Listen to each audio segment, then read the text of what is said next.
জাতি আমরা তাদের উত্তরসূরি।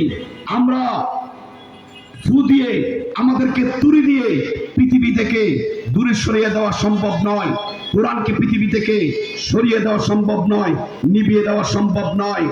আমাদের যারাই তুড়ি দিয়ে আমাদের কোরআনকে নিভিয়ে দেওয়ার ষড়যন্ত্র করবে, যারাই তুড়ি দিয়ে ফুৎকার দিয়ে আমাদের কোরআনকে নিভিয়ে দেওয়ার ষড়যন্ত্র করবে, আমাদের ইসলামের ভীষণকে নিভিয়ে দেওয়ার ষড়যন্ত্র করবে, আমাদের বাংলাদেশের 20 কোটি মানুষ জুলাই বিপ্লবে রক্ত দিয়েছে, প্রয়োজনে আবারও রক্ত দিবে, প্রয়োজনে 2000 রক্ত দিয়েছে, প্রয়োজনে 20,000 মুসলমান রক্ত দিবে।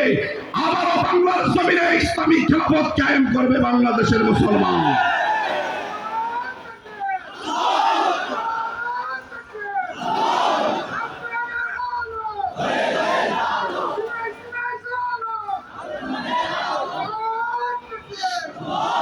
আমার আজকের মেসেজ এটাই, অলসতার চাদর আমাদের শরীর থেকে সরিয়ে দিতে হবে, ইসলামকে জানতে হবে। আমাদের ইতিহাসের বই থেকে, আমাদের বাংলা বই থেকে মুসলমানদের ইতিহাস ঐতিহ্যকে পরিকল্পিতভাবে নাস্তিক মুরতাদ রয়ের ষড়যন্ত্রের মাধ্যমে সরিয়ে দেওয়া হয়েছে। আমাদের বাচ্চাদের সিনা থেকে প্রকৃত ইতিহাস তাদের হৃদয় থেকে সরিয়ে দিয়ে বিগত 16 বছর শুধু বঙ্গবন্ধুময় আর হাসিনাময় বাংলাদেশ কায়েম করা হয়েছে। আমাদেরকে আবারও আমাদের ইতিহাস ঐতিহ্যকে আমাদের যুব সমাজের সামনে, আমাদের ছাত্র সমাজের সামনে তুলে ধরতে হবে। এই দায়িত্ব উলামায়ে কেরামের, এই দায়িত্ব খতিবদের, এই দায়িত্ব বক্তাদের।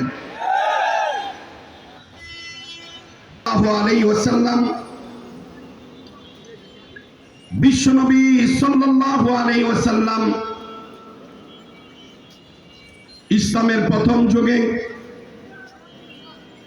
গুহার মাঝে ইবাদত বন্দেগী করার পর গুহা থেকে বের হয়ে হযরত খাদিজা রাদিয়াল্লাহু তাআলা আনহার বাড়ির দিকে রওনা হয়েছেন। হঠাৎ করে আকাশের দিকে তাকিয়ে দেখেন পুরো আকাশ ছড়িয়ে আছে হযরত জিবরাইল আলাইহিস সালাম।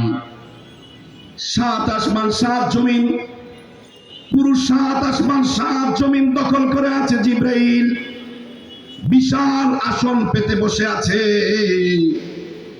বিশ্বনবী সাল্লাল্লাহু আলাইহি ওয়াসাল্লাম ইতিপূর্বে জিবরাইলকে তার আসল সুরতে কখনো দেখেননি।